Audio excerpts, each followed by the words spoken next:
Ravi de vous retrouver pour ce nouveau numéro du Dessous des cartes. Notre photo du jour nous emmène à Malte, dans le célèbre port de La Valette en juin 2018. Voici le Lifeline, un bateau transportant 233 migrants qui, à l'époque, avait déclenché une crise européenne sur la question ultra sensible de la gestion partagée des flux migratoires. Immigré, voilà un mot qui, par les temps qui courent, semble toujours synonyme de problème. Problème d'intégration, voire rhétorique de l'invasion chez certains leaders politiques qui en ont fait leur sujet numéro un. Il n'est pas courant d'entendre parler de l'immigration comme d'une chance, voire comme d'une nécessité démographique et économique, notamment pour certains pays vieillissants. Alors nous avons voulu nous inscrire dans le temps long, regarder comment les flux migratoires sont constitutifs de l'histoire, particulièrement de notre histoire européenne, quant aux peurs de submersion du sud vers le nord, avec notamment la thèse selon laquelle la croissance démographique du continent africain va entraîner des migrations massives vers notre continent. Ces peurs, nous allons les regarder bien en face, avec des cartes et avec des chiffres. Mais avant cela, commençons par un voyage dans le temps. En 1945, la défaite du Reich nazi devant les troupes alliées entraîne de nombreux mouvements de population. Il y a tout d'abord les rescapés des camps nazis.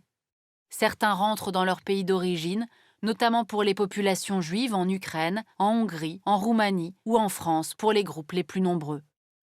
D'autres, comme les réfugiés espagnols de Mauthausen, qui avaient fui le régime de Franco vers la France, reviennent dans leur pays d'accueil. Certains, enfin, choisissent d'émigrer en Palestine, aux États-Unis ou au Canada. À cela s'ajoute la population allemande installée dans les territoires contrôlés par l'Allemagne nazie durant la Seconde Guerre mondiale. Ainsi, entre 1945 et 1951, ce sont près de 14 millions d'Allemands qui vont être renvoyés vers l'Ouest, depuis les pays baltes, la Russie, la Pologne, la Tchécoslovaquie, la Hongrie, la Roumanie, la Yougoslavie, principalement dans les zones contrôlées par les Américains, les Britanniques et les Soviétiques. À ces mouvements de la population allemande s'ajoutent d'autres déplacements de population liés à la fin de la guerre, entre la Hongrie, l'Ukraine, la Tchécoslovaquie et la Pologne, entre l'Italie et la Yougoslavie. Près de 1 million de personnes ont été déplacées au total. Il faut encore ajouter à cela le retour de près de 12 millions de prisonniers de guerre vers les pays vainqueurs, Angleterre, France, URSS, mais aussi des vaincus vers l'Allemagne, l'Autriche, l'Italie, la Roumanie ou la Hongrie. Certains d'entre eux, employés aux champs et dans les mines, resteront dans les pays où ils sont prisonniers jusqu'en 1955. La guerre a fait autour de 37 millions de morts en Europe, et l'on manque de bras. C'est pour la même raison que dès 1946, la France, la Belgique, les Pays-Bas et le Royaume-Uni font aussi appel à de la main-d'œuvre italienne en signant des accords bilatéraux avec Rome. Ils seront suivis par l'Allemagne en 1955, le Luxembourg en 1957 et la Suisse en 1964. Déjà pourvoyeuse de main-d'œuvre avant la Seconde Guerre mondiale en Europe et aux États-Unis, l'Italie est le dernier pays industrialisé d'Europe à ne pas avoir achevé sa transition démographique et dispose d'une population importante, près de 45 millions de personnes, avec un fort taux de chômage. Ces migrations italiennes, qui entraînent parfois du ressentiment dans les pays d'accueil, sont particulièrement marquées en Belgique où, au début des années 1960, les 200 000 Italiens installés représentent 2,2% de la population. Quant à la France, elle recense de son côté 570 000 Italiens, soit 1,2% de sa population totale. Aux Italiens succéderont les Portugais, les Espagnols, les Grecs, les Yougoslaves et les Turcs, principalement en Allemagne de l'Ouest, privés de sa main-d'œuvre est-allemande après la construction du mur de Berlin en 1961. Ces flux migratoires, en provenance de pays économiquement faibles du sud de l'Europe et de la Turquie, feront l'objet d'accords bilatéraux, une immigration clandestine s'ajoutant aux flux contrôlés. À de nombreuses reprises, des étrangers seront régularisés, comme une grande partie des 350 000 Portugais ayant fui le régime de Salazar entre 1969 et 1971. Ces régularisations interviennent parfois dès le passage de la frontière, à l'arrivée en France, à Hendaye. À ces mouvements intra-européens vont s'ajouter des mouvements externes liés au processus de décolonisation des empires amorcé après la Seconde Guerre mondiale.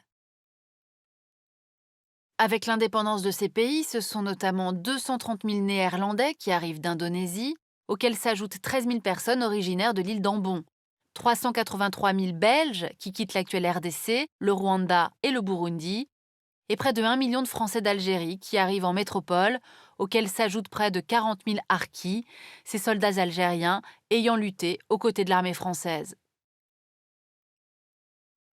Voilà, et au fur et à mesure que l'immigration augmente pour satisfaire les besoins des industries et du bâtiment, se met en place une rhétorique anti-immigrée déjà un peu présente avant-guerre. Le choc pétrolier de 1973 et la crise économique qui s'ensuit vont fournir un argument clé aux responsables politiques pour pousser à un durcissement des politiques migratoires. En 1974, l'Allemagne, la Belgique et la France annoncent fermer leurs portes et ne plus accepter de nouveaux migrants. Dans les faits, bien sûr, de nombreuses dérogations vont être accordées, mais l'idée d'une menace migratoire, notamment sur l'emploi, va s'installer durablement. Ce fantasme d'une vague migratoire déferlant vers l'Union européenne, alors que les immigrés ne représentent que 6% en moyenne de la population des pays membres en 1990, va s'accompagner de nombreuses mesures pour freiner les flux migratoires. Des mesures nationales puis européennes seront prises après la constitution de l'espace Schengen.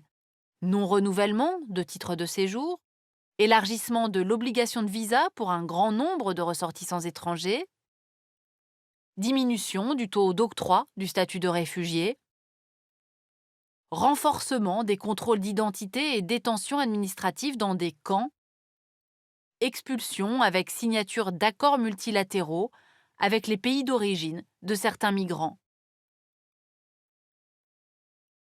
En 2004, l'Union européenne se dote aussi de l'agence Frontex pour assurer la sécurité de ses frontières extérieures. L'agence assure une mission de surveillance, d'analyse, mais aussi de répression avec des agents sur le terrain, des navires et des avions, tous détachés des États membres. Et pour renforcer un peu plus encore l'étanchéité de ses frontières, l'Union va même mettre en place des accords avec des pays voisins, comme l'Ukraine, la Géorgie ou la Moldavie, ou encore avec la Turquie et le Maroc, pour servir de ce qu'on appelle de zone tampon et retenir sur leur sol des candidats à l'immigration en Europe. Parmi ces postulants à l'entrée dans l'Union européenne, on trouve de nombreux ressortissants de pays en proie aux nombreuses crises politiques et guerres civiles qui secouent la planète, le long d'un arc qui va de la Mauritanie à l'Inde. Dans les faits, le nombre de réfugiés et demandeurs d'asile enregistrés au sein des pays de l'Union européenne a bien augmenté ces dernières années. On est passé de 235 000 demandes d'asile politique en 2010 à 608 000 en 2018, après un pic à 1 282 000 en 2015, dû aux conflits simultanés en Irak, en Syrie, en Libye et en Érythrée. Sur ces demandes d'asile, on est passé de 98 000 réponses positives en 2010 à 308 000 en 2018, un pourcentage sensiblement équivalent sur les 10 ans.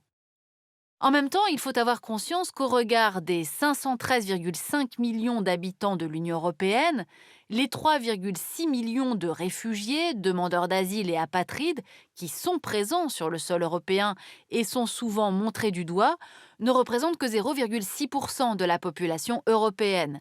C'est bien peu, comparé aux 3,1 millions présents en Turquie, qui représentent presque 4% de sa population. Enfin, précisons qu'on ne quitte pas toujours son pays pour le fuir et demander l'asile. Les réfugiés, dont on parle beaucoup, ne sont qu'une des composantes de ceux qui migrent vers l'Europe, parfois pour les études ou le travail et à la demande de certains pays d'accueil. Considérés dans leur ensemble, ces immigrés sont au nombre de 35 millions, qui, si on les ramène aux 513,5 millions d'Européens, représentent un peu moins de 7% de la population de l'Union. Sur ces 35 millions d'immigrés, 23 millions sont issus d'un pays non européen, soit moins de 5% de la population.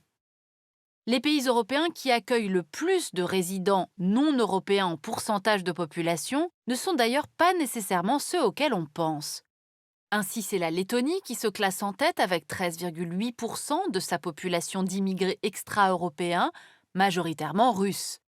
L'Allemagne arrive en 5e position avec 6,6%, la France en 13e position seulement avec moins de 5%. L'immigration extra-européenne vers l'Union est donc minoritaire, notamment pour celles venues d'Afrique subsaharienne. Rappelons d'ailleurs qu'en Afrique, les flux migratoires s'effectuent à 80% à l'intérieur du continent. En juin 2020, la Commission européenne, présidée par Ursula von der Leyen, a publié un état des lieux du déclin et du vieillissement enregistré depuis 30 ans par la population des pays de l'Est, Allemagne notamment, ainsi que par celle de l'Italie, de la Grèce et de l'Espagne. Une évolution démographique aux lourdes conséquences économiques, sociales et politiques et qui pourrait amener les Européens à considérer différemment la question de leur politique migratoire. Et nous avons préparé cette émission avec le chercheur Olivier Clochard et son atlas des migrants en Europe, une approche critique des politiques migratoires chez Armand Collin. Et nous vous conseillons d'aller visiter le site internet du Musée de l'histoire de l'immigration avec des ressources historiques très précieuses. Ainsi s'achève ce nouveau numéro du Dessous des cartes. Rendez-vous bien sûr la semaine prochaine, même endroit, même heure. Et d'ici là, n'oubliez pas notre site internet arte.tv sur lequel vous retrouverez notamment nos leçons de géopolitique. À bientôt.